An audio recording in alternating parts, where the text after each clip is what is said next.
Assalamualaikum warahmatullahi wabarakatuh. Selamat pagi teman-teman pemirsa podcast Librarian. Kita jumpa lagi pagi ini. Kami berdua, Bini dan saya, dikunjungi oleh satu teman yang sangat istimewa pagi ini. Ibu Nina Insania Permana, atau kalau kami memanggilnya Nina. Terima kasih Nin sudah meluangkan waktu untuk podcast ini. Nah begini Nin, podcast ini kami adakan, sebenarnya kami berlima. Ya. Selain Bini ada Utami, Lira yang teman Nina juga, dan Yati.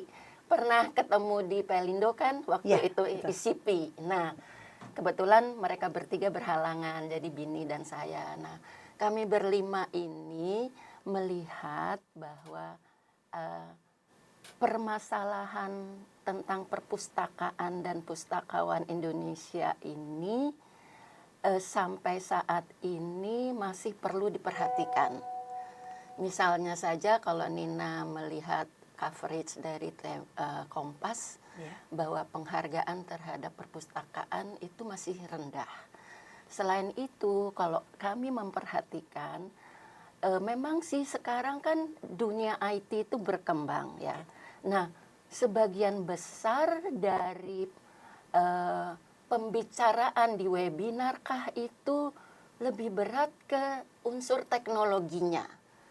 Sementara itu kan masih banyak masalah yang lain ya, Nin. Ya. Nah, saya sangat tahu bahwa Nina yang saya kenal dari PPM Manajemen, baik sebagai dulu masih belum menjabat sampai Nina menjadi direktur, Nina itu termasuk pengguna perpustakaan yang tinggi, reaktif. Sangat mendayagunakan yang memang kami perlu didayagunakan sebagai unit penunjang. Lalu Nina pindah ke Pelindo, malah Nina menakodai Corporate University. Oh iya teman-teman, Ibu Nina ini punya segudang prestasi sebagai ahli di bidang manajemen. Diawali dengan sebagai staf pengajar biasa, konsultan, lalu di PPM mendirikan assessment center. Kemudian beliau juga aktif di Antam, di komite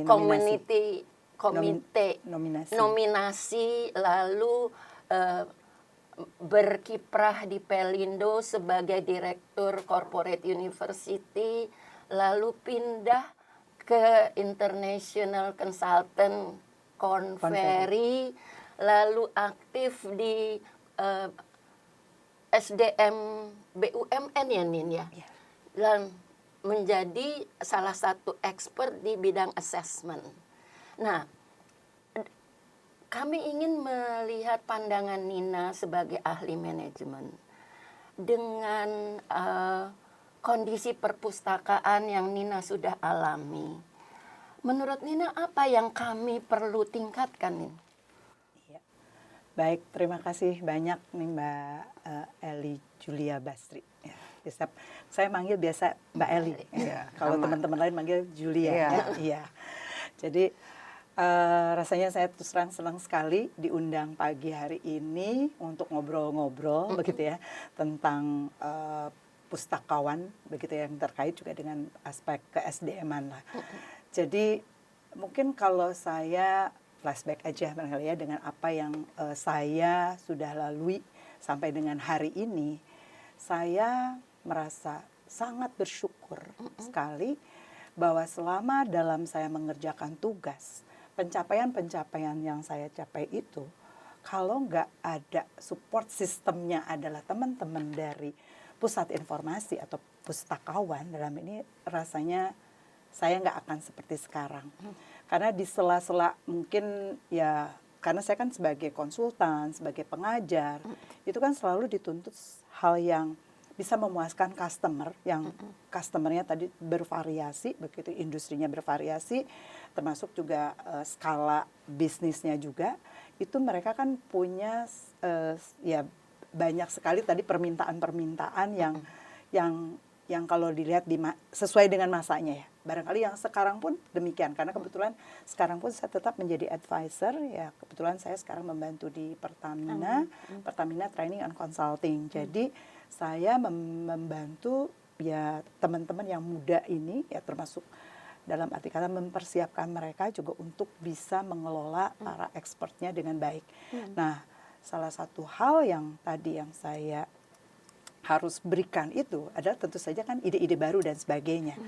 Jadi kembali lagi, walaupun saya sekarang menjadi freelancer begitu ya, saya tetap sangat membutuhkan tadi teman yang dari pustakawan ini ya, yang dulu saya rasakan di PPM, bahwa kesulitan yang saya rasakan waktu itu kalau ketemu Mbak Eli dan teman-teman itu rasanya udah langsung membuat saya bisa tidur lah istilahnya ya, karena saya bisa mendapatkan berbagai informasi yang menurut saya itu memperluas cakrawala berpikir saya, termasuk tadi karena klien itu selalu ingin dapat ada evidence fakta terkini lintas industri, bisa juga lintas negara itu informasinya, dan itu teman-teman dari perpustakaan atau pusat informasi ya kalau di PPM itu betul-betul menyediakannya pada saya. Jadi saya sangat terbantu. Jadi walaupun stres sama klien, pada saat saya ngelihat ini, oh ada informasi nih, ternyata di perusahaan ini yang dilakukan seperti ini. Lalu ada jurnal misalnya, kemudian dari segi buku mungkin ada yang terbaru juga.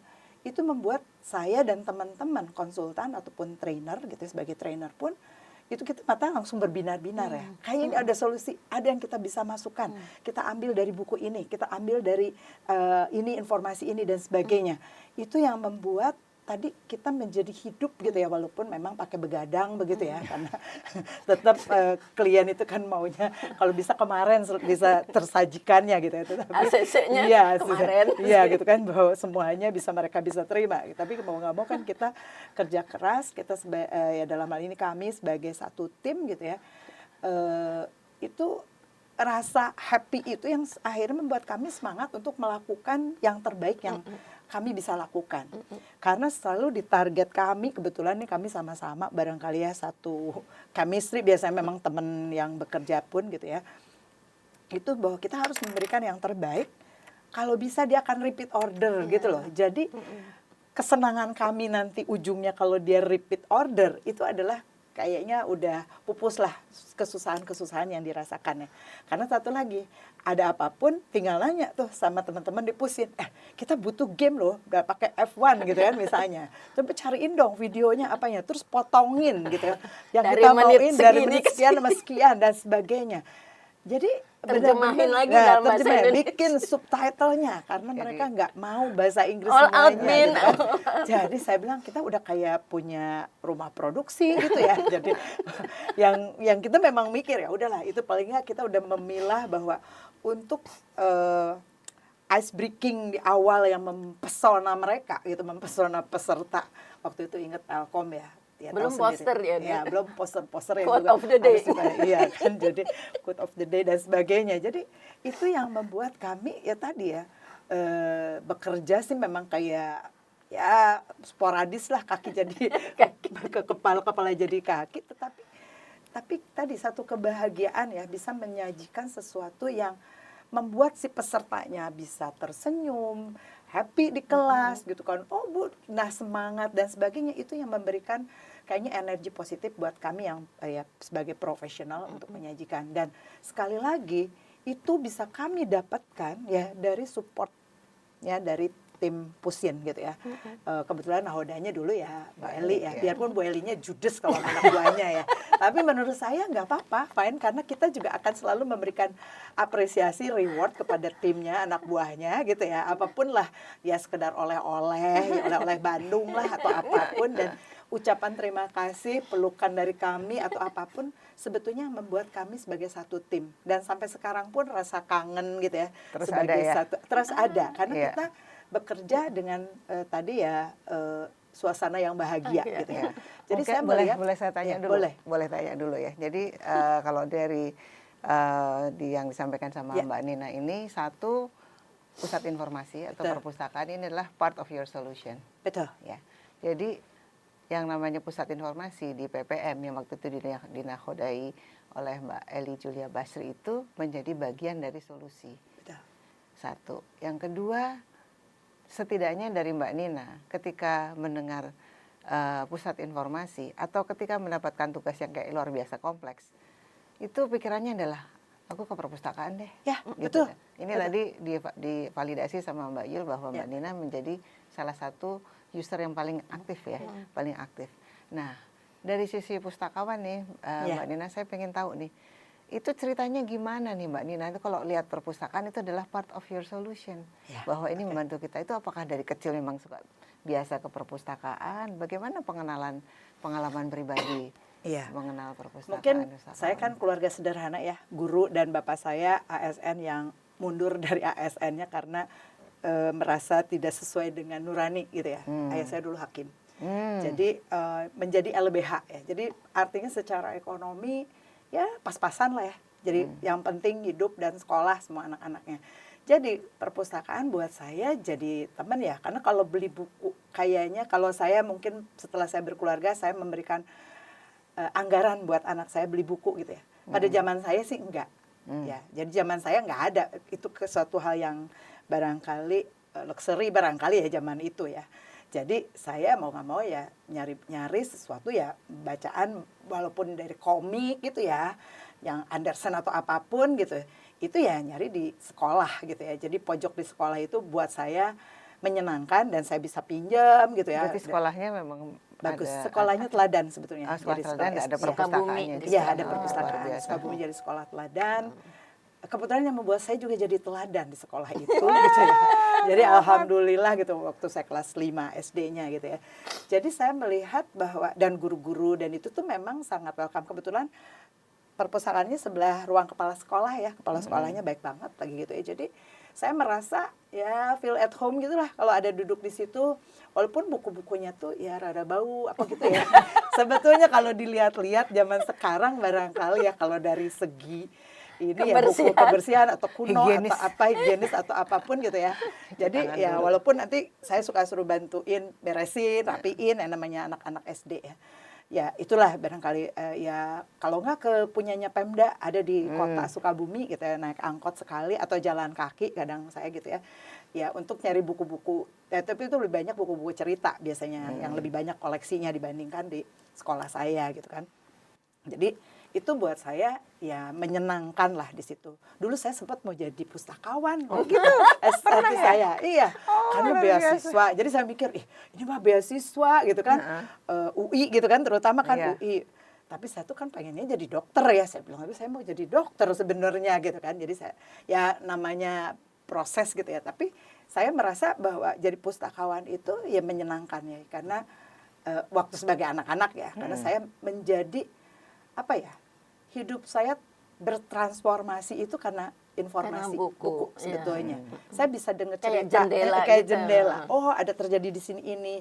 Orang baik itu seperti apa? Saya bisa baca dari berbagai cerita itu yang jahat dan kalau lagi kecil kan jahat dan inilah biasa jahat dan yang baik dan sebagainya gitu ya.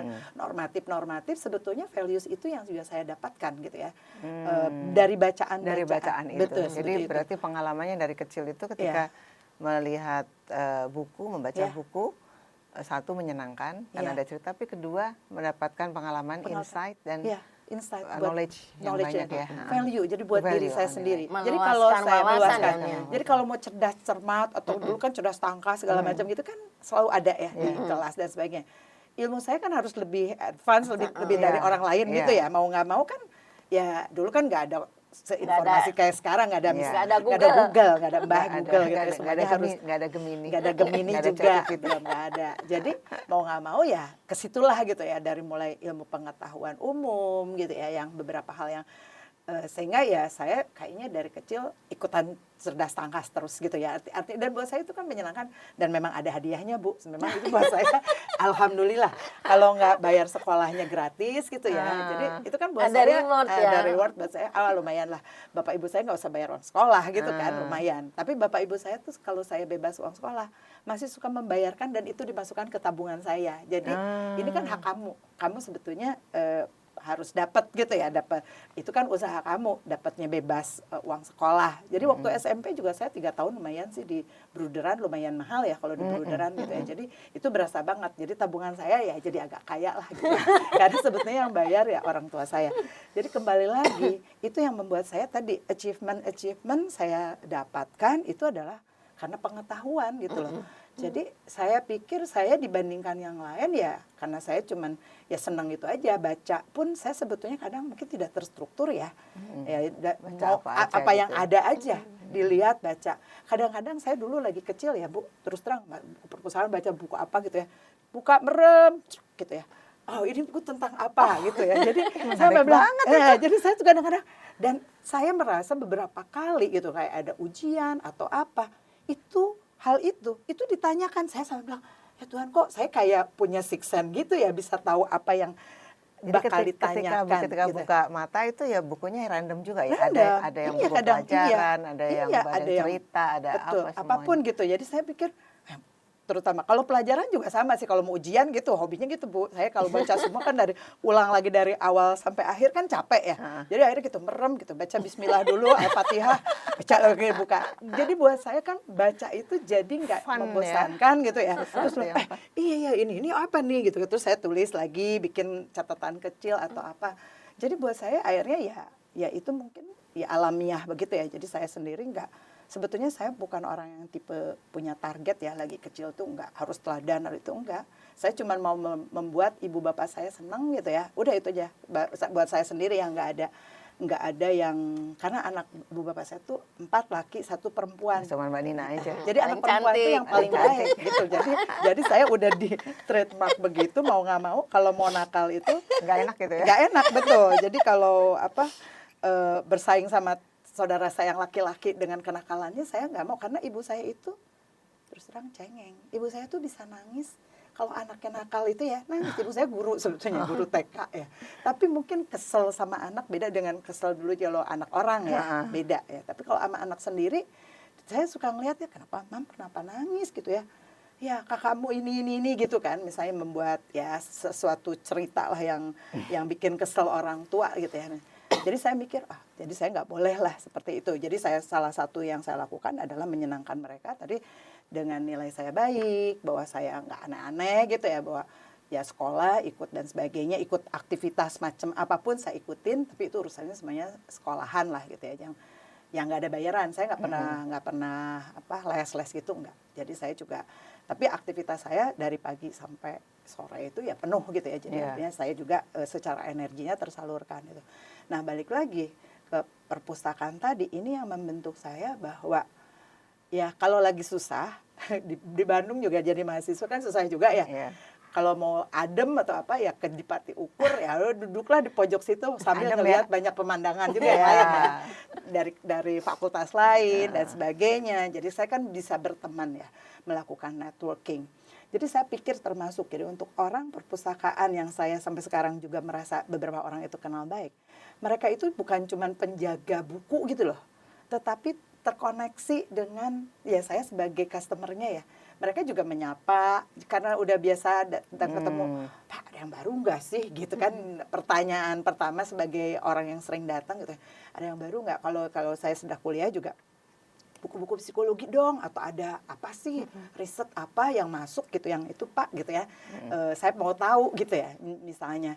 Jadi yang ini yang menurut saya tadi sebagai pustakawan terkoneksi dengan customer-nya ya. Kebutuhan. Jadi artinya tahu nih anak psikologi gitu kan. Oh nih Mbak, ini ada itu dan sebagainya misalnya seperti itu. Kalau seperti di PPM tadi ya misalnya kami memang gini, setiap tahun kan kami punya anggaran dan sebagainya ya yang pada saat membuat rencana anggaran pun kami kita sama-sama gitu ya dalam rapat bersama itu kami juga kan menyampaikan nih kebutuhan dari direktorat saya, butuhnya apa, klien itu arahnya kemana, ininya apa gitu kan, akan lebih banyak misalnya ilmu manajemen misalnya, apa yang akan menjadi yang lebih layanannya PPM gitu ya. Karena terus terang PPM itu yang lumayan banyak permintaan itu justru adalah di human capital ya, di bidang Human SDM. capital ya. Ya, strategik atau minot itu Mami masih best seller waktu itu pun untuk operation. Jadi finance agak kurang karena mungkin orang lain lebih percaya pada ahli yang dari lembaga lain begitu ya. Jadi itu yang menurut saya yang leadership memang masih juga di bagus. situ ya. Jadi buku-buku yang kami butuhkan gitu, kami biasanya para profesional akan diberikan keleluasaan, cari deh apa yang lo mau gitu ya. Jadi sesuai kompetensi masing-masing, lalu kita punya target tadi produk apa yang akan dikembangkan dan sebagainya, itu udah ada listnya. Dan kita akan rela tadi ya ikut berjuang kalau misalnya dulu zamannya masih 1M ya waktu zaman itu. Tapi ya menurut saya itu lumayan besar ya artinya ya dengan 1M pada Tahun zaman segitu, tahun 90-an ya. Iya, 90-an. Bisa Ya. banget. Jadi 2000 tuh benar-benar kita selalu harus lebih dari itu. Jadi kalau tahun lalunya 1M ya tahun berikutnya naik dong gitu ya. Paling enggak sama gitu ya. Tetapi dengan hal-hal yang sekali lagi kita juga punya target karena kami melihat sekali lagi apa yang kita lakukan di pusat informasi, segala informasi yang kita beli itu adalah investasi. Jadi kami harus memberikan tadi ada returnnya. Returnnya mau nggak mau adalah ya kami harus bikin produk baru gitu kan, supaya ada customer yang membeli gitu kan, itu kan pendapatan yang akan masuk ke perusahaan gitu ya. Jadi makanya sebetulnya kadang saya udah mikirin nih kalau jual segini nih sebetulnya kita nyumbang ke Pusin bisa beli berapa buku gitu ya atau berapa apa gitu ya misalnya. Oke, jadi budgetnya dari ya, permintaan jadi dari kita pun user udah ya. mulai mikir. Jadi kalaupun terus terang kalau saya di direksi saya selalu rapat. Direktorat saya mau ngasih sumbangan lebih besar gitu buat beli buku gitu ya. Dan misalnya. kami perpustakaan kan mengadakan survei kebutuhan dan tidak bisa membuat rencana sebelum badan induk membuat rencana. Ini Itu, kayaknya Nin. harusnya yang diwawancara berdua Berdua. nih. Saya wawancara. Betul. Kelihatannya ini Betul, ya. realitas. Betul karena Menurut saya, kalau boleh kembali lagi Ya. tadi kan ya kalau Mbak Nina udah mulai masuk ke hal-hal yang lain ya bahwa pertama pustakawan itu bukan penjaga buku ya kan. Yang berarti dari pengalaman tuh kan banyak komunikasi. Betul, Berarti communication skill. Kuncinya komunikasi. Communication skill. Kemudian juga dari bagian dari awal tadi Mbak Nina bilang bahwa satu perpustakaan itu solusi. Ya. Kedua, Mbak Nina udah yakin bahwa orang yang kerja di perpustakaan tuh pasti multi talented. Ya. Buktinya suruh ngedit film, Bisa. suruh Ya. ini. Nah, Nah, betul. itu bagaimana bisa tumbuh confidence setinggi itu, Mbak? Ketika Mbak Nina bilang aku butuh ini. Ya. Ternyata butuhnya kan bukan cuma dibutuh judul kan, Ya, tetapi bukan. bantu saya untuk menjelajah Ya. samudra pengetahuan. pengetahuan. Bukan Kemudian Betul. kemudian kami juga membutuhkan teman-teman dari perpustakaan untuk sekalian mengemasnya nih, Ya, gitu. ya. Sehingga semua proses ini menjadi bagian dari investasi, Ya. Betul. yang kemudian betul. bisa dimonetasi itu Ya, investasinya betul. seperti itu. Betul. Nah, bagaimana ada confidence setinggi itu, Mbak, terhadap pusat Pustakawan. informasi di PPM juga ya kalau Ya, melihat ya, ceritanya ini ya. kayaknya policy-nya lembaga ya, kebijakan. Ya. Gimana? Jadi mungkin sebetulnya walaupun itu tidak ada policy yang tertulis ya, Ya. sebetulnya formal nggak ada. Tapi satu menurut saya kita menjadi satu tim. Teamwork itu menjadi hal penting. Jadi Ya. antara kami dengan para pusat profesional dengan pusat informasi tadi, pustakawan. itu satu tim ya Satu tim. representasinya. Iya. Jadi kami selalu melibatkan. Kalau kami misalnya pulang dari klien nih, permintaannya apa dan sebagainya, mereka bisa duduk bareng dengerin. Walaupun mereka umumnya denger aja, Mbak, manis, duduk manis gitu ya. Saya perhatiin, kita ya wow gitu lah ya, si profesional staff mau ini mau itu segala macam gitu ya. Mereka menyimak, yang saya perhatikan menyimak gitu apa yang kami bincangkan, yang bicarakan. Jadi artinya kan ini adalah sebagai satu cara dengan mendengarkan itu melihat needs-nya apa sih? Ya. Gitu kan dari customer-nya nih teman-teman pustakawan ini yang ibu bapak yang lagi ribut gitu ya ngomongin Cari duit. mau ini bikin produk gitu ya bikin tadi ya misalnya in-house training lah misalnya, yang judulnya udah jelas dan sebagai peserta udah jelas, termasuk tanggal juga udah jelas gitu ya, pelaksanaan kapan gitu ya, karena itu sudah terjual biasanya.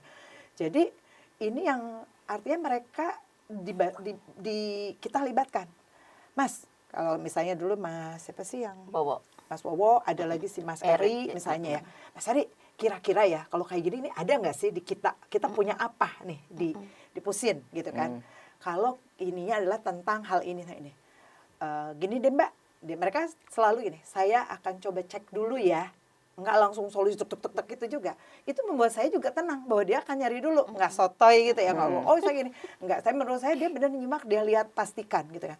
Terus kalaupun film gitu, oke. Oh film ini nih yang bagus. Mereka kan juga punya koleksi film segala macam gitu. Video. Video gitu kan. Oke bisa ini ya. Jadi itu kami diberikan dulu. Lalu kami juga memang melihat, kita bagi tugas gitu ya. Oh yang ini bisa dipakai apa enggak, bisa dipakai apa enggak. Sampai kepada keputusan oke yang ini. Jadi keterlibatan teman-teman di dalam ini pustakawan ini ikut dalam kami, menurut saya itu hal yang mungkin menjadikan, ini kan komunikasi satu lancar. Satu di antara kami juga ada trust sebagai satu tim. Kita nih sekarang lagi punya kerjaan bareng, yang artinya kita semua harus perform. Yang kita bawa ini adalah nama lembaga kita. Ya, istilahnya gini, kita bakal gajian apa enggak nih karena ini loh. Iya. Kalau enggak kita nggak akan punya duit, kalau nggak ada uang masuk. Kita kan dia bawa yayasan ya, dan mandiri, nggak ada lagi yang ngasih uang donatur nggak ada kan. PPM itu kita harus hidup cari dan uang, ya. cari uang. Kalau kita mau Dan naikin, jujur. ya jujur ya, dan jujur ya, dan tidak ada kata belece, tidak ada bawa kolong meja, bisnisnya benar-benar clean. Itu yang membuat kami happy ya. Jadi itu yang mungkin semangat itu yang juga sama tuh. Jadi Ini di antara- value ya, Mbak value. Lisa. Value. Value dari PPM-nya Iya. itu sendiri yang mengutamakan terinternalisasi pelayanan, transparansi, pelayanan, kejujurannya, teamwork, teamwork. dan menghargai semua orang dengan perannya masing-masing. Nggak ada yang jumawa, yang mantan dirut juga kita bisa suruh-suruh kok Mbak. Itu biasa aja Bisa ya. aja. Culture Bapak ini yang kerjain ini ya, Bapak yang ini, Iya. saya yang ini. Jadi ya. corporate culture-nya egaliter ya. Egaliter. Sangat. Jadi Sangat egaliter. egaliter yang saya rasakan pada Iya. saat itu ya. Itu sangat egaliter. Makanya saya betah juga sampai 20 tahun dan memang kemudian baru keluar setelah melihat dunia lain, Mbak. Jadi akhirnya teman saya bilang, akhirnya kok keluar juga gitu kan. Jadi tidak sampai pensiun ya. Jadi artinya, tapi saya bahagia kayaknya mungkin ya tadi ya yang saya katakan itu adalah bagian dari kenyamanan sebagai profesionalisme. Jadi yang namanya pusat informasi itu kalau saya anggap ini ya, jadi dari bisnis gitu yang ada dengan intelektual itu kita menjadi bersatu gitu kan, menemukan segala sesuatunya gitu ya untuk bisa mengembalikan pada pelayanan ya, pelayanan kepada customer kita dengan satu layanan tadi produk jasa ya, yang kebetulan itu adalah PPM, itu bisa terjadi.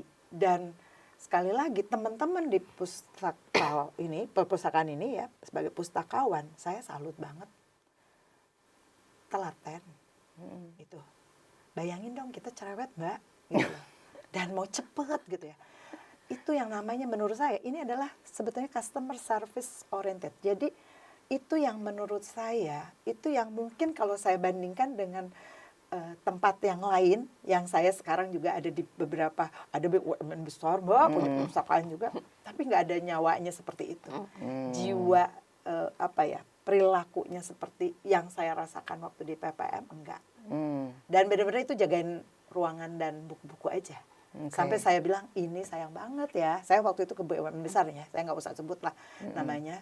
Besar banget ruangannya dan menurut saya anggaran juga ada, tapi tidak dimanfaatkan. Kayaknya nggak ada pegawai yang suka datang ke situ kecuali saya. Saya padahal anggota komite doang ya di perusahaan itu, di situ ya. Saya suka mampir gitu kan, ya lihat-lihat. Sebetulnya saya cuma pengen tahu kayak apa sih, karena ruangannya besar gitu ya. Dan itu nggak pakai sumbangan-sumbangan dari mana-mana, enggak Mbak. Semua bisa beli sendiri ya, karena perusahaan itu memang secara finansial kaya lah gitu ya, bukan duafa gitu. Jadi maksud saya itu ya itu tadi, tapi nggak ada. Dan saya tanya, kamu nggak ada yang minjem ya? Bu, jarang banget Bu. Kecuali Pak ini, ada yang anggota komite lain yang juga dia suka ngajar. Nah, yang suka minjem-minjem adalah para pengajar gitu ya, yang seperti itu. Jadi Jadi artinya ini yang tadi membedakan. Tapi dia juga nggak ada extra effort apapun seperti mempromosikan apa yang bisa diberikan gitu ya, layanan kepada para manajer. Menurut saya nggak, karena kebetulan kami tuh walaupun saya di komite, berhubung bosnya komutnya itu selalu bikin kajian, saya sebagai anggota komite harus selalu mendampingi tim, ada tim kecil namanya perwira gitulah, kita sebutnya perwira karena mereka terpilih untuk membantu di dewan komisaris gitu kan, menjadi think tank juga gitu ya, untuk membuat kajian-kajian terkait dengan bisnis perusahaan tersebut. Itu ada riset. Nah, riset itu kan mau ngomong kan harus nyari informasi ya seperti itu. Itu saya melihat pusinnya itu, perpustakaan itu enggak begitu membantu menurut saya ya. Itu Jadi yang pengalaman yang sangat berbeda ketika berbeda dibandingkan dengan waktu ketika di PPM. Jadi gitu. sekali lagi saya sih berharap ya, makanya di sini soft skill dari seorang pustakawan itu menjadi sangat penting. Iya. Jadi Even kondisi sekarang, Nin. ya kalau menurut saya sekarang Gitu. ya, walaupun sekarang Jadi dengan meskipun teknologi dengan teknologi tinggi, dengan soft teknologi skill masih iya, perlu. karena si pustakawannya juga kan dia secara hard skill-nya yang berkaitan dengan teknologinya dia juga ikutin ya. Kita juga akan jadinya terbantu juga gitu loh. Dia bisa kasih saran apapun gitu. Ini harusnya gini loh Bu, kalau Ibu nyari juga caranya begini, kalau menavigasi gitu kemana-mananya. Itu sebetulnya buat kami itu bermanfaat, apalagi kita udah ada umur nih ya sekarang gitu ya. Jadi artinya urusan begitu kadang gaptek ya. Yeah. Itu menurut saya ini yang muda-muda, pustakawan muda, menurut saya teknologi tetap harus kekinian. Harus tetap mengikuti begitu ya. Karena layanan informasi kan lebih banyak bisa jadi daring ya. Artinya menjadi bukan sesuatu ya, online itu menjadi sesuatu yang nyata gitu ya. Ya. Iya, keniscayaan. Jadi kalau dulu kita memang ada di ruangan dan sebagainya, di perpustakaan.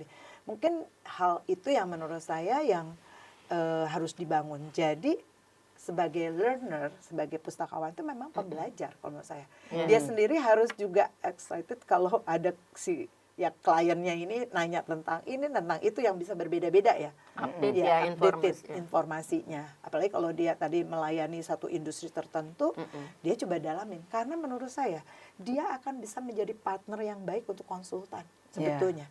Jadi kalau dia mau cari tambahan, misalnya nih, kalau tadi bahwa ternyata secara remunerasi belum begitu bagus. Pusin ini bisa menjadi profit center menurut saya.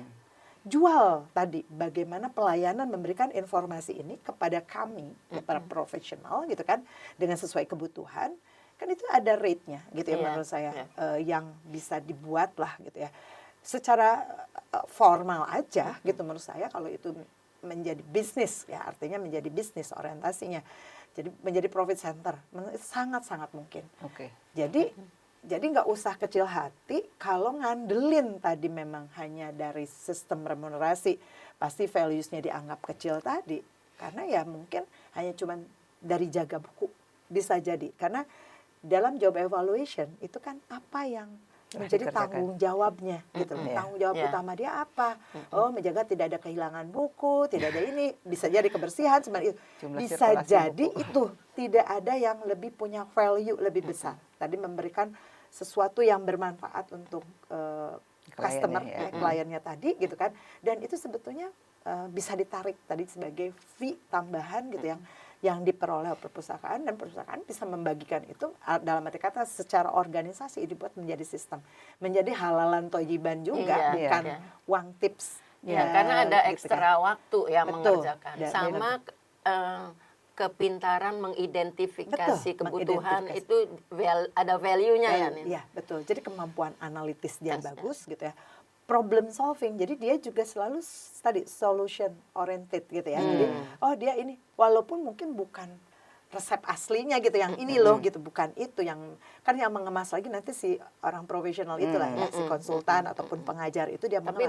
Tapi bahan dasar kan itu akan memberikan manfaat. Jadi menurut saya kalau tadi dihitung gitu ya, tetap itu bisa jadi sesuatu.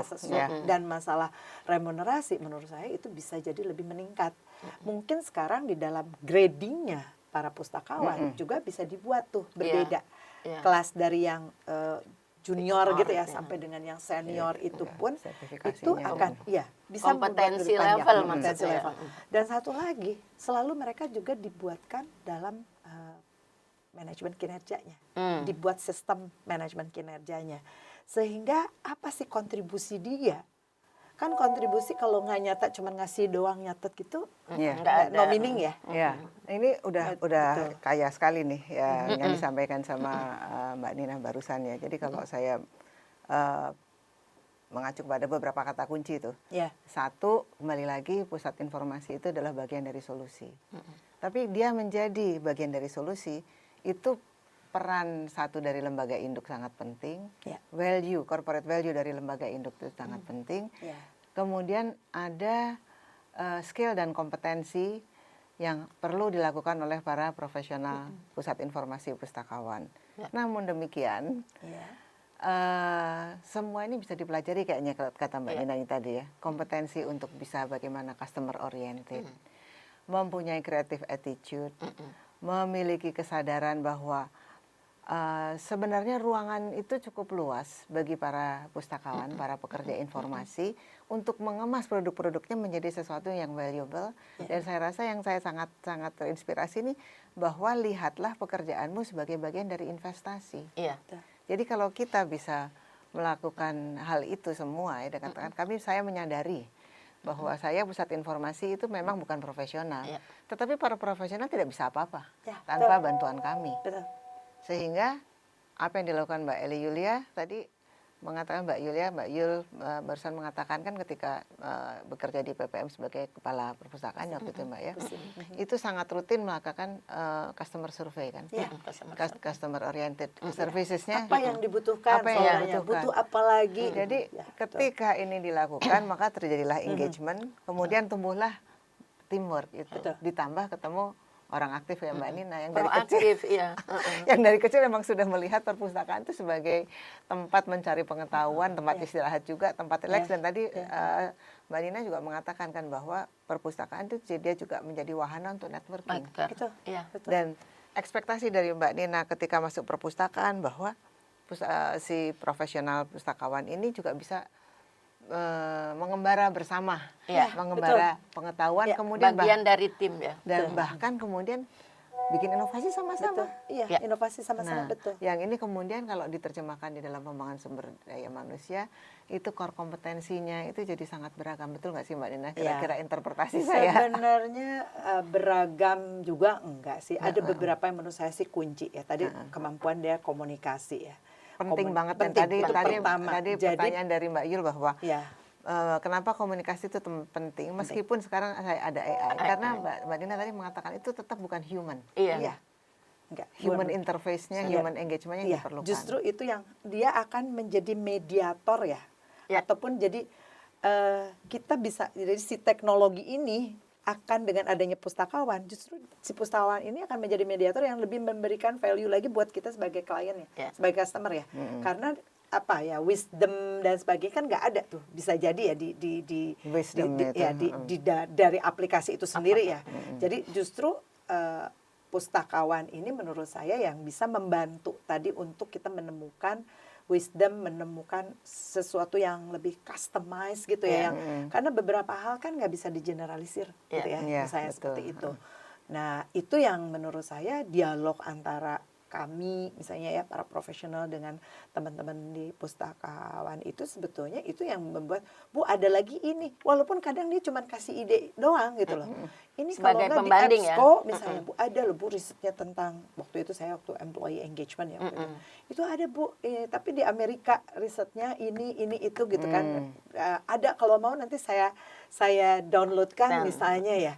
Itu menurut saya itu hal yang jadi buat saya jadi solusi juga. Tolong deh lihat karena ininya apa gitu. Oh variabel apa yang penting ternyata dari hasil riset itu gitu kan.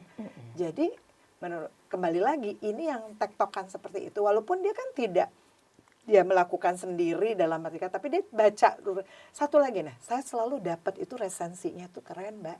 Itu membuat saya bilang, gila deh kayak udah baca buku 100 buku dalam cepet gitu ya. Resensi dari teman-teman pustakawan. Iya. Kita Ini kirim bikin lewat email, tiap gitu kan? pagi. Kirim lewat email Seminggu tiap pagi sekali, seminggu ya. sekali. Dan kalau saya lagi butuh atau apa, itu pasti saya butuh ini, itu langsung dikirimin. Itu yang namanya saya ada di luar kota, Mbak. Kan dapat di emailin, terus saya baca gitu ya, udah dilihat. Langsung. Alhamdulillah, ini kayaknya ini bisa, ini langsung dapat ya. Oh ini. Oh kalau gitu saya udah ngetek ini. Mas, tolong dong yang ini saya butuh ini yang disiapkan yang ini aja. Nggak semua gitu yang sudah dipilihkan. Jadi itu mempermudah. Padahal kan kalau nyari zaman dulu kalau baca buku sendiri, bayang ya Mbak ya baca buku sendiri sampai tamat begitu bisa berhari-hari. Bagi-bagi Apalagi bab. bagi bab itu kita bagi-bagi bab aja. Udah gitu imannya beda-beda, menginterpretasikan beda-beda. Kita suka ketawa dulu kalau bedah buku ya, belajar bersama. Dulu ada Astuti. yang Elite ya kita Iya, tuh sama Elite. Bu Kirti. Sama Bu Kirti, beliau yang seniornya, yang kita suruh baca satu bab tapi menginterpretasikan berbeda-beda gitu ya, tapi kita bisa sambil ketawa sih ya. Dan akhirnya karena diskusi kan jadi ketemu lah gitu. Nah kalau ini kan dapat resensi itu dengan tertulis. Kadang kita kan kalau mau meyakinkan klien ya saya udah ambil aja tuh, saya ambil referensinya itu gitu kan, paragraf mana itu saya langsung klik gitu ya, ambil, terus saya omongin gitu loh. Jadi si klien kan kebayang nggak? Ih kayaknya Bu Nina luas banget ya pengetahuannya gitu loh. Saya sampai bilang gila deh kalau nggak dibantuin sama si Mas Eri itu gitu ya. Kayaknya gue kayak orang bego gitu kan sebenarnya. Tapi saya bilang itu udah ada, risetnya ada tentang ini. Walaupun nanti kami bisa buat itu lalu kita masukkan di dalam modul ini gitu kan. Jadi udah kan si klien rasa bahwa yang lo bikin trainingnya bukan cuman cuap lagunya sama gitu ya. Jadi saya bilang oh ini ada sesuatu yang barunya, termasuk tadi yang industrinya dan sebagainya kan perusahaan itu. Jadi menurut saya ini yang membuat barangkali saya merasa ya tiap jualan laku itu ya karena itu Mbak. Karena kalau enggak gimana kira sebagai penjual kalau cuma ngasih proposal ini pasti kan tentang leadership program gitu ya. Kurang lebih semua orang juga sama. Jadi data-data Ya, baru. pada saat baru, menjual itulah inovasi. saya baru nyanyikan Baru. lagunya bahwa ini ada itu. Dan Kalau di sumbernya kertas ternyata nggak jauh-jauh ya, di rumah sendiri di ya. rumah sendiri. Di Yang rumah penting saya sendiri. bilang karena Tinggal saya nggak mau ngeprint. ngeprint. Dan satu lagi karena kita juga nggak mau semuanya dimasukin di dalam proposal Iya Mbak. dong. Karena berikutnya suka di copy terus kliennya nggak Iya. jadi beli. Kita udah begadang ya Allah ya Robi sampai kita blacklist tuh yang tukang minta proposal kita.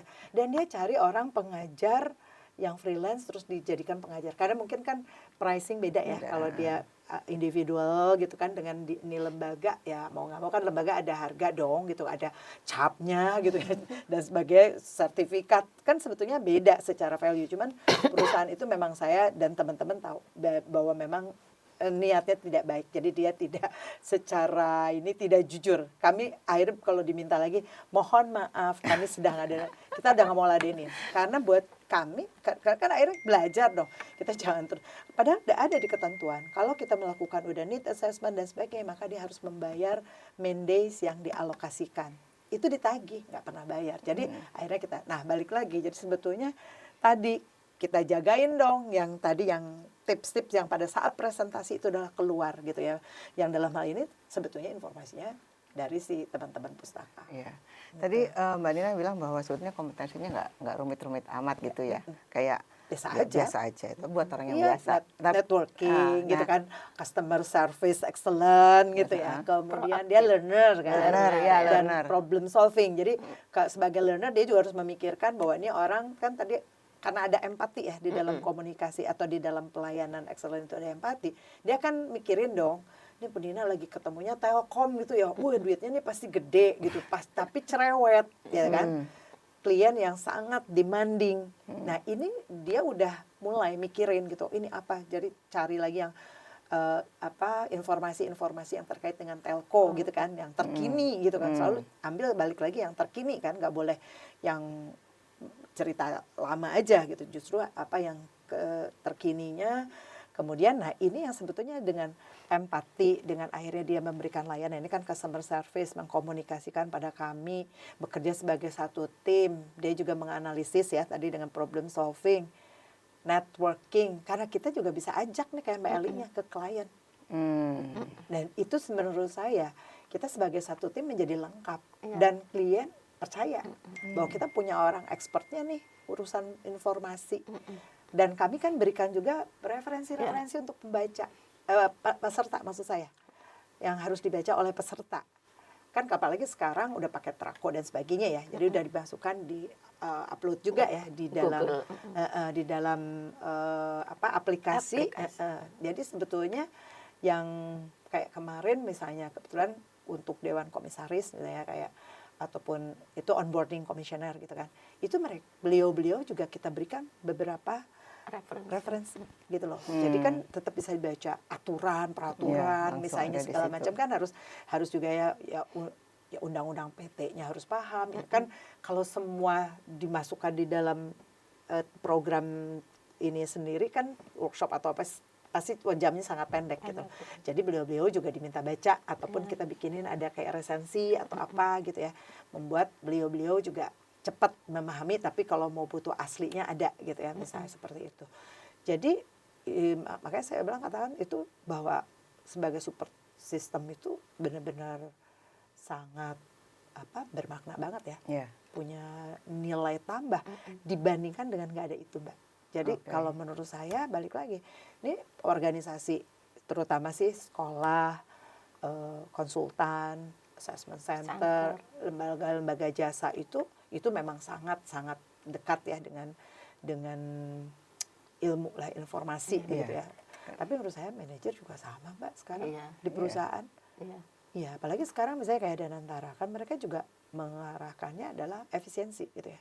Kalau efisiensi harusnya mereka juga bisa mengerjakan sendiri ya, nggak harus semuanya dilempar ke konsultan gitu kan. Artinya beberapa hal ya itu makanya menurut saya yang tadi dia punya pusat informasi, ataupun menurut saya kalau saya misalnya ini balik lagi saya misalnya jadi posisi di tim manajerial gitu ya, saya akan tetap butuh pusat informasi ini, tapi saya nggak perlu punya sendiri seperti yang tadi BUMN besar tadi dia kelola sendiri, tapi nggak begitu bermanfaat ya. Jadi bisa cari aja di luar. Betul, bisa cari di luar. luar. Kolaborasi ya, Atau yang berkolaborasi. ini dikolaborasikan dan buka secara luas gitu ya untuk BUMN lainnya dengan memberikan tadi nilai-nilai tambah. Dan kalau perlu ya tadi ada hal yang harus dibayar tadi ya, sebagai fee misalnya itu benar-benar legal menurut saya ya.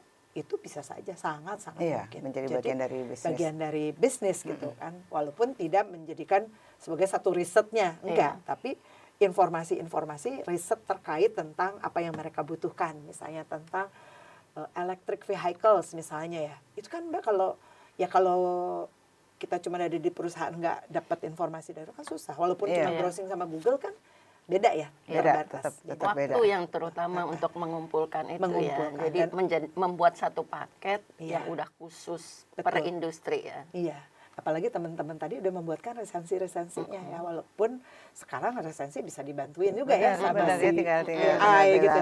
Tetapi kan dikemas lagi, tetap itu ada kok pasarnya buat orang yang males, Mbak, maksudnya.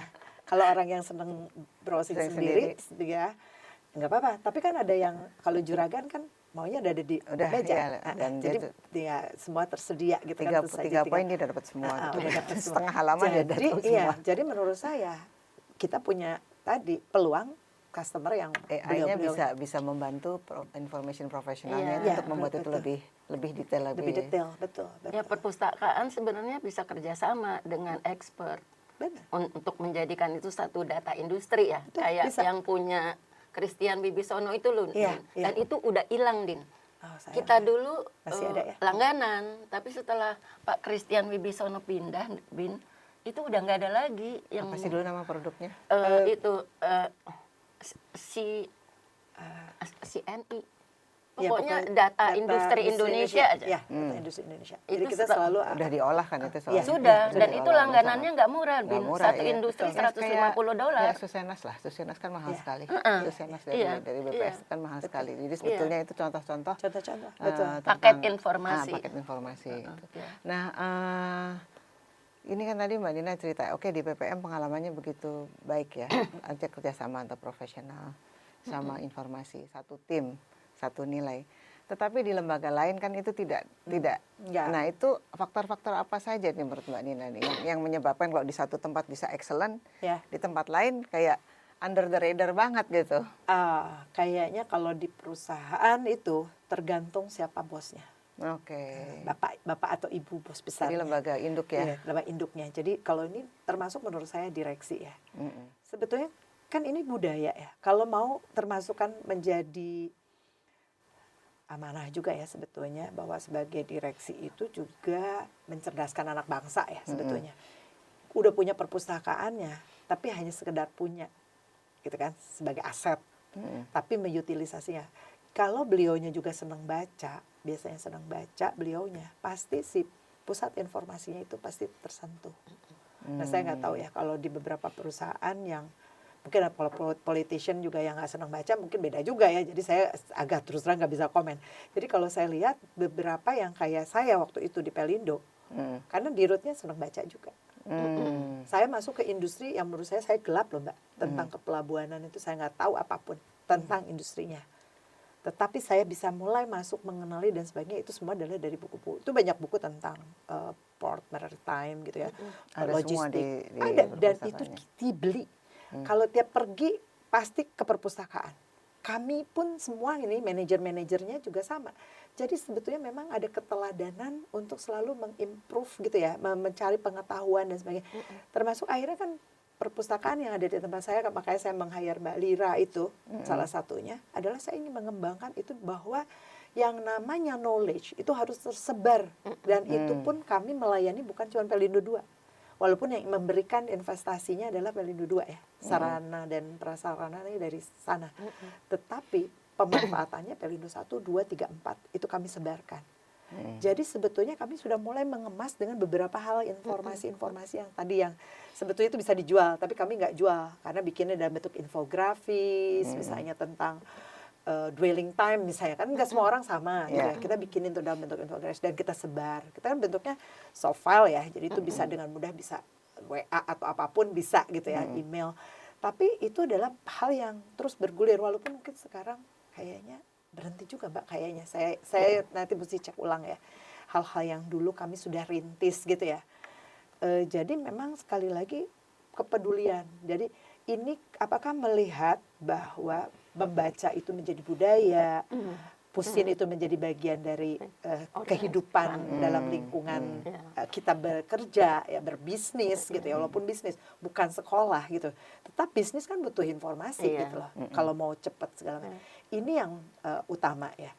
Nggak perlu ya saya pikir ya, karena kalau values kalau BUMN itu akhlak sebetulnya kan untuk amanah dan sebagainya, akhlak itu semuanya ada. Sebenarnya harus menambah pengetahuan menjadi bagian salah satu do-nya gitu kan yang harus dilakukan. Tetapi kan sekali lagi komitmen menjadi hal yang sangat penting ya. Jadi peranan dari kayak CEO-nya ya, orang utamanya itu tentang penghargaan dia terhadap informasi, terhadap data, kemudian pengetahuan, behavior dia sendiri, kemudian dia menghargai itu sangat kunci. Nah, kalau ini tidak ada, apakah artinya kiamat nih kita? Soalnya bosnya nggak ada gitu, atau apa yang bisa dilakukan? Sebenarnya di organisasi itu ada KM itu rata-rata punya. Knowledge management. Jadi community of practice ya, itu ada gitu sebetulnya ya. Kemudian forum-forum informal dan sebagainya. Jadi sebetulnya tinggal teman-teman yang punya kecintaan melakukan inisiatif gitu ya. Kalau di perusahaan ya, menurut saya ya teman-teman yang muda juga sama bisa aja tinggal, karena mungkin si bos besar tinggal dicolek aja, pasti kalau kita ngasih proposal dan itu memberikan manfaat pasti bersambut lah kalau menurut saya. Jadi harus ada yang menggerakkan lah memang. Kalau tidak ada tetap ada yang menggerakkan. Jadi dan inisiator ya? dan melindungi. Jadi dan sebenarnya bisa bergerak secara volunteer nggak masalah sih, bisa aja ya. Karena kalau di-assign gitu belum tentu jalan. Karena itu kan harus datang dari hati ya. Biasanya nggak akan tahan lama gitu ya. Jadi kalau saya juga khawatirnya gitu kan, dibikinkan sistemnya, ruangan ada, ini ada, secara anggaran juga memang dianggarkan. Tetapi kan bagaimana itu dihidupkan, nah itu tuh sebetulnya yang lebih penting menurut saya ya. Karena Jadi sistem saja pasti tidak cukup. Tidak ya. Jadi karakter dari satu Ya. persatu. satu orang. pimpinan terutama ya, pimpinan. yang Jadi juga peduli harus juga. menumbuhkan budaya belajar ya Nina Ya, sebenarnya. ya, betul. Learner, Budaya belajar itu learner sebetulnya itu. rata-rata masuk di dalam Budaya nilai-nilai belajarnya itu. Jadi pustakawan budaya, itu punya peran penting banget ya di Peran- dalam peran menumbuhkan Menumbuhkan belajar. budaya belajar. Ya, dia sendiri juga Dia sendiri punya juga, attitude iya. Pembelajar. learner, ya, belajar. Jadi mungkin itu yang akan membuat tadi ya, karena dan bisa gaul ya, maksudnya terkoneksi dengan. Jadi sebagai pustakawan, walaupun seintrovert-introvertnya, tapi kalau punya info itu ya kan disampaikan ke orang lain, pasti orang akan ngobrol gitu loh.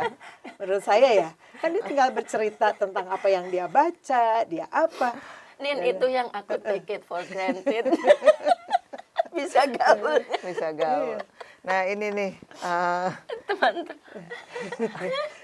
ini tadi udah apa kan dari tadi juga kemarin juga nanya nih gimana dengan AI. Kan dari Mbak Nina udah jelas sih Ya. bahwa AI teknologi itu kan suatu keniscayaan, Iya. tapi dia bukan manusia. Yes. Sehingga peranan para profesional informasi itu dibutuhkan untuk membuat data-data ini menjadi customized ya Iya. kan. Kemudian menjadi dari human dan bisa dipercaya. Betul. Gitu. Betul. Nah, tantangan kita saat ini yang lain lagi adalah Gen Z ya Mbak ya. Ya. Gen Z artinya di semua sektor itu selalu Betul. ada Gen Z yang menurut yang saya baca Iya. itu kan beda sekali karakternya. Iya. Misalnya saya baru aja pulang dari lapangan itu ada salah satu anak magang yang ikut melakukan observasi. Ya. Ketika engagement yang namanya kan dengan grassroots dengan itu, Ya. dia kelihatannya diam aja kayak. Tapi begitu dia bikin catatannya masuk semua. Emang. Nah, ini gimana nih memang. kita sebagai para baby boomers tapi sebagai pengetahuan kita semua bahwa Iya. dunia ini berubah satu dengan teknologi, Iya. tetapi juga dengan adanya generasi Z yang memang karakternya, cara belajarnya, cara bekerja, cara berpikirnya, aspirasinya beda sekali. Betul. Karena saya juga punya Gen Z. Oh. Dan dia menjadi inspirator buat saya. Itu Beberapa ya. hal yang surprise gitu loh. Saya bilang, surprise si adik kecil ini gitu, si bungsu ini kok bisa beda gitu ya. Yang ini beda generasi juga sama kakaknya milenial gitu kan. Jadi kalau saya lihat, mereka kan memang hidup benar-benar sudah dalam lautan digital ya. Benar-benar digital native gitu ya. Barangkali yang apapun gitu ya rasanya dari kecil barangkali itu yang sudah menjadi sangat terbiasa. Dan satu lagi si si Gen Z ini kelihatannya kan kayak kalau ngedengerin kayak kurang sabaran. Kalau ngomong, kalau kita sebagai orang tua Acuh ya, ya, Nin. ngomong terlalu panjang itu akan diabaikan gitu ya. Dia ya nggak tahu kemana, terus dia asik dengan ya gadgetnya gitu kan atau apapun. Lebih dari satu kalimat udah bosan. Ya gitu kan. Ya terus ya nanti aku kerjain gitu. Pokoknya kalau saya perhatikan ya dia memang kayak asik sendiri ya. Karena tadi ya mungkin buat dia ya beda. Kita kan baby boomers ya. Walaupun yang generasi X juga sama, masih senengnya ngomong gitu panjang lebar gitu ya, kali tinggi lagi ya. Jadi sementara dia kan maunya instan, apapun ini clear, Pendek. ya, pendek aja. Jadi saya sekarang juga kalau berkomunikasi sama si Gen Z itu ya nggak usah panjang-panjang. Kalau pakai WA bisa diiniin, pakai emoji aja itu udah, dan dia bisa kerjakan kok. Yang penting kita trust sama dia. Itu kuncinya ya, trust Saya ya. trust. Ya, saya butuh jam berapa gitu kan. Itu aja. Pokoknya, Dek, kalau ke anak saya, Dek, Mama pokoknya maunya gini ya. Ya, udah Mah. Nanti dia juga lapor gitu loh. Jadi menurut saya malah lebih nyaman ya buat kita, nggak usah ngomong banyak terus dia ngerti. Walaupun kadang ada salahnya juga gitu.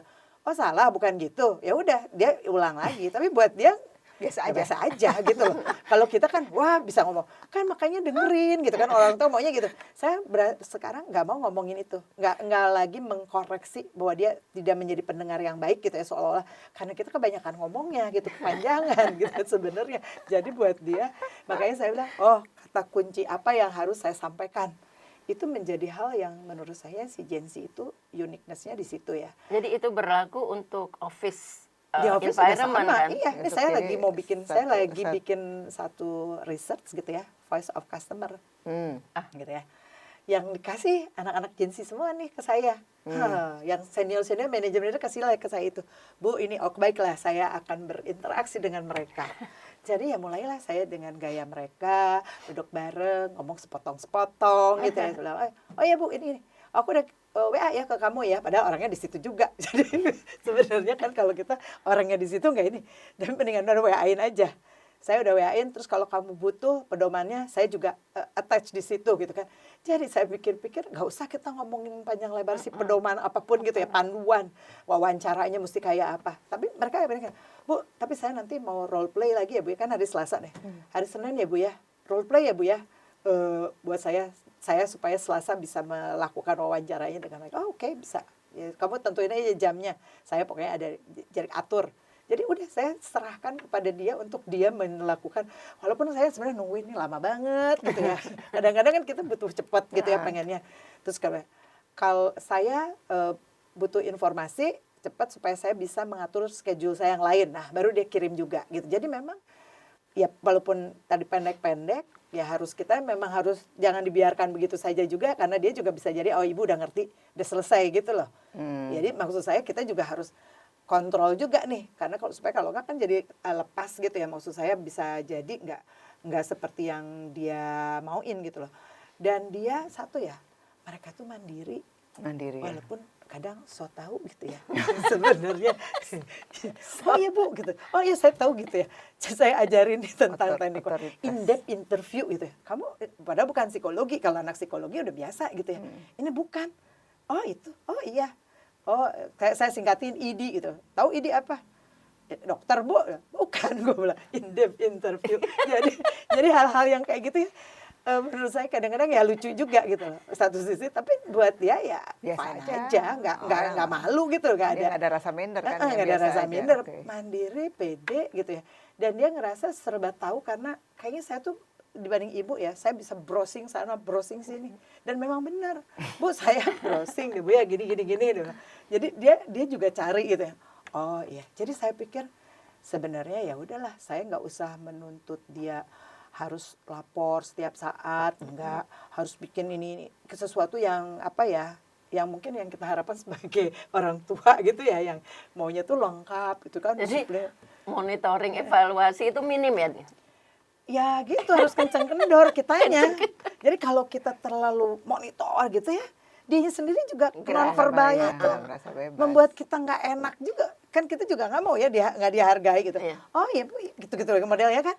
Ini anak kok kayak nggak kurang santun ya, maksudnya kalau di kita kan kurang sopan ya secara etiket gitu ya. Tapi menurut saya ya memang generasinya beda. Jadi ini saya rasa juga berlaku ya. Dan memang kurang untuk ya, hal-hal yang kaitannya sama empati. Relationship mereka itu ini minim, garing. Kalau nggak dalam, nggak kayak kita. Kita kan senengnya ngobrol. Nah, di berbagai sektor termasuk di perpustakaan, pasti ini kan penuh juga dengan Gen Z kan. Makin masuk. Nah, terus ini gimana? Padahal tadi tantangannya saya rasa bagaimana tadi itu kan menumbuhkan empati, dia mengerti mengenai kepuasan customernya. Itu kan karakter ini apakah sudah embedded di Gen Z atau itu kemudian harus ada tapi ada nih? Bu, ada hal yang penting lagi di Gen Z itu. Kalau dia merasa diwongke dan dia bermakna dan dia jadi kontributor, jangan salah, udah kesetiaan ada di pihak kita, dia akan bantuin. Jadi sekarang bagaimana kita memperlakukan dia bahwa dia sangat berguna tuh buat saya gitu loh.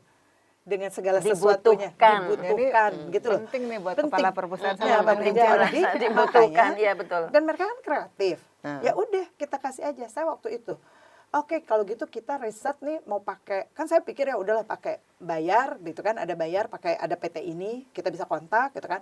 Kita pakai yang aplikasi yang gratisan gitu kan, tapi apa ininya dampaknya dan sebagainya mereka suruh bikinin ya. Terus mereka ini memutuskan sendiri loh. Bu, pakai M-Teams, saya udah ke orang IT di M-Teams, karena di perusahaan memang pakai M-Teams, berbayar ya, resmi gitu kan. Dan itu betul-betul profesional, jadi kalau pakai Google Form kan nggak banget gitu ya. Nggak banget gitu ya, dia cuma bilang, nggak. Tapi kalau pakai ini Bu, bayar, lumayan nih, per responden sekian, dia hitung. Oh, jadi saya sudah ketemu sama orang IT-nya, saya udah buat malah Bu, Jadi saya pikir-pikir, alhamdulillahirobbil alamin. Padahal itu yang saya sebenarnya sakit kepala bilang kalau itu belum jadi, ininya kemana gitu, pakai apa? Direksi nanya ke saya, Bu pakai apa gitu. Dan direksi bilang, Bu jangan bikin malu ya, kita ini kan corporate image gitu masalah yang harus dijaga misalnya. Tapi saya lihat dia lakukan. Itu alhamdulillahirobbil alamin, saya pas dapat WA dari dia, saya mau telepon kamu. Nah, kita kan orang tua nih, susah pakai WA-an gitu kan. Maaf nih, saya mau ngobrol sama kamu sebentar. Jam berapa kamu bisa? Jadi bayangkanlah seperti itu. baru berjawab kan. Dan dia dijawab, oh Bu, nanti jam segini saya telepon Ibu. Jadi saya pun harus menghargai jamnya dia. Padahal dia cuman, Bu, aduh, ya masih officer level bawah lah, anak S1. Jadi itu baru. benar-benar Gen Z itu betul mengubah hidup kita, mengubah hidup kita, mengubah relasi. Gitu. Dan ini juga saya rasa salah satu yang harus diketahui sama teman-teman. ya. yang Betul. Lagi kita yang lintas librarian ya. generasi. Iya. Lintas generasi. Makanya yang atasan yang lintas generasi ke mereka ini harus tahu nauin dia. Sebetulnya bukan cuma si stroberi yang dipencet nyet gitu itu. Enggak juga. Ternyata. Enggak, Dia mereka bisa tangguh kok. resilience. Cukup cuman dia tadi harus diberikan sesuatu yang tadi apresiasi bermakna buat dia. Kalau itu benar-benar valuable juga buat dia, itu benar-benar dia lakukan. Jadi Karena ada, dibutuhkan ya. Terus trust. Kan namanya manusia ya. Iya. Walaupun tadi ya gayanya ya begitulah, memang kurang santun ya. Barangkali kalau bahasanya zaman saya dulu, orang tua ngajarin tuh kalau ngomong tuh harus ada unggah ungguh dan sebagainya. Ini memang kadang kurang santun. Iya. Nah ini sekarang pertanyaan terakhir nih dari saya buat Mbak Nina nih. Dengan pustakawan pastinya juga banyak staf yang Gen Z juga kan. Iya. Formasinya mungkin mereka udah langsung di front line nih. Ya.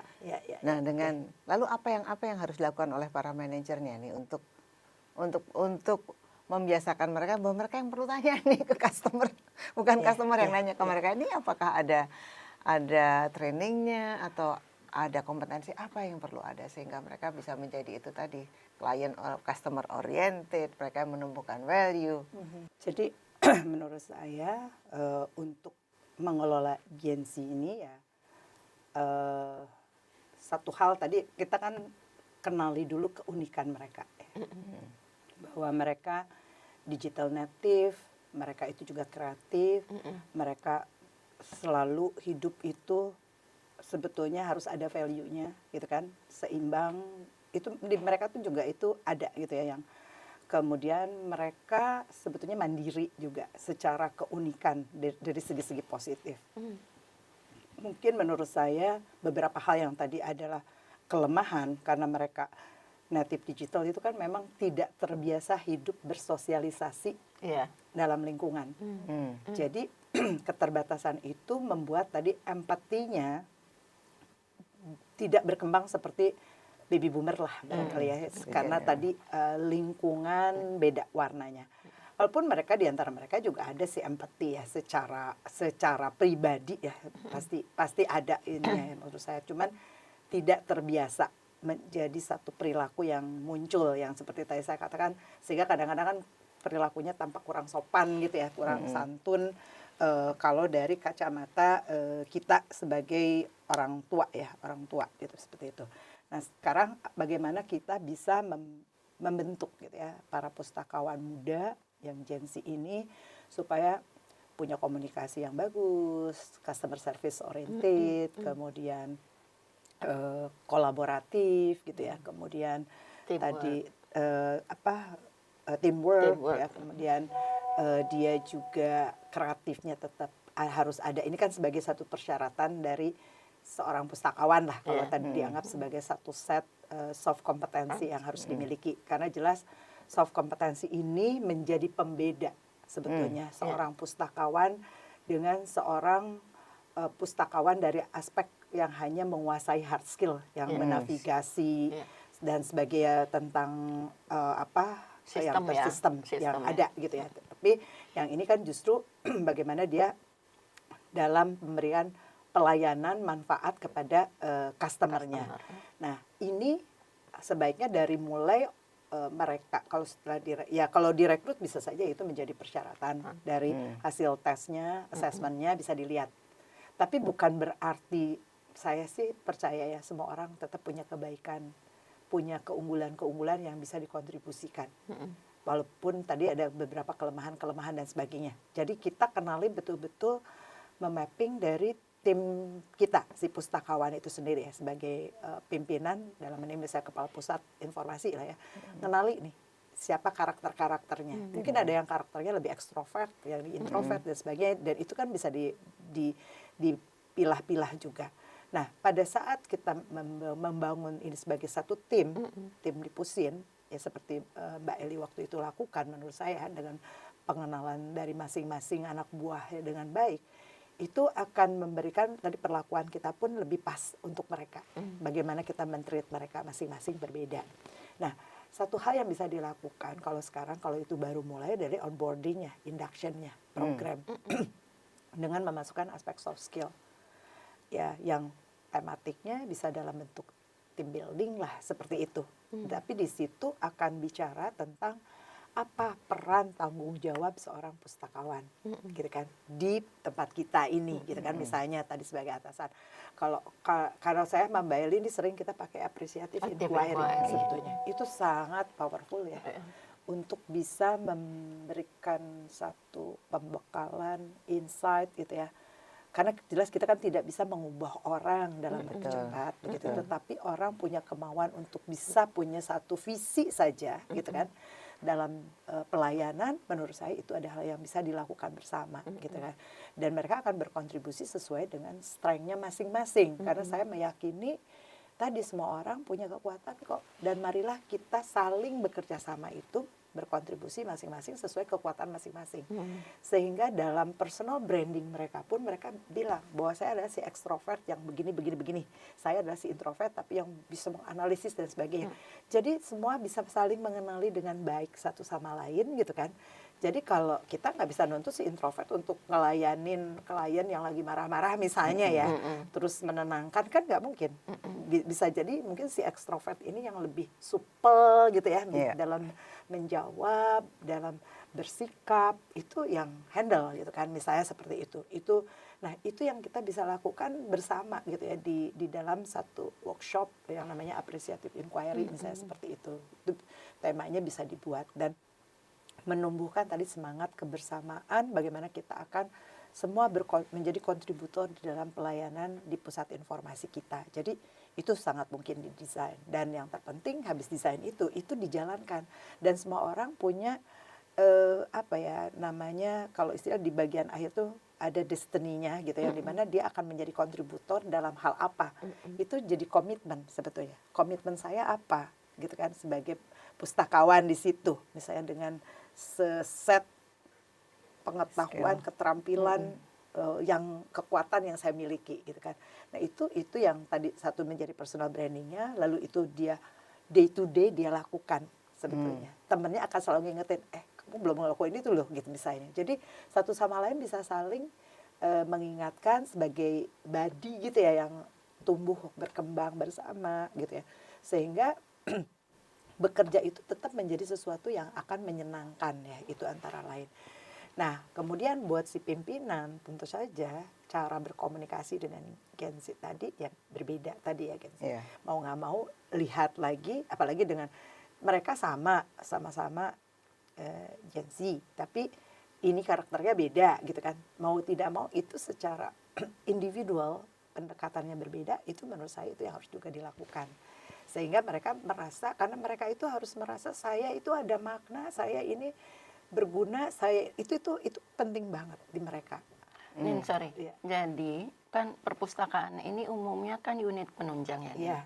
Jadi manajer perpustakaan perlu berkomunikasi dengan HR tempat rekrutmen dengan menetapkan requirement kompetensi bagi perpustakaan sejak awal. Sejak awal. Sejak awal. Karena jadi kan dari mulai rekrut udah. Iya, karena kan perpustakaan sebagai unit penunjang itu kan melayani, bukan administrasi sebagai bagian keuangan kan. Oke, jadi sejak awal ya. Sejak awal. Jadi memang inisiatifnya dari manajernya. atau kepala pusatnya ini yang juga meminta spesifikasinya seperti itu. Dan prosesnya, termasuk kalau butuhkan training-training, menurut saya itu bisa diusulkan. Sehingga pada saat mereka onboardingnya itu dengan sesuatu yang sama. Artinya manajernya kan juga harus menyadari ya, Iya, menyadari betul. ada karakter yang berbeda. Berbeda, iya. Ketika mereka sekarang ambil fresh graduates, Iya. sekarang kan tahun 2025 ya, jadi kira-kira buat pustakawan-pustakawan yang lahir tahun 2002 gitu kan, Iya. 2001 itu rekruternya itu harus bukan harus sebaiknya atau wajib sih, wajib menyadari bahwa ini tuh ada sebenarnya karakter yang beda. secara sistemik harusnya itu terjadi di setiap fase kehidupan. Jadi sistem yang baik di dalam organisasi atau perusahaan itu Ya, itu harus memang ada alert. alert. Jadi memang itu seharusnya jadi sistem ya, dan memang kan harus sesuai dengan masanya ya. Jadi kita jadi tugas-tugas tugasnya perpustakaan sendiri sebagai institusi dan sebagai bagian dari service industri itu kan dia tetap aja dia harus up to date, dia harus alert, dia harus melihat tren apa yang terjadi dan kemudian menyesuaikannya dengan corporate practice-nya kan ya. Betul. Dan bahwa tugas kita semua termasuk di perpustakaan itu adalah membuat perjalanan ini menjadi perjalanan bersama untuk mencapai sebuah destiny yang menyenangkan buat semuanya.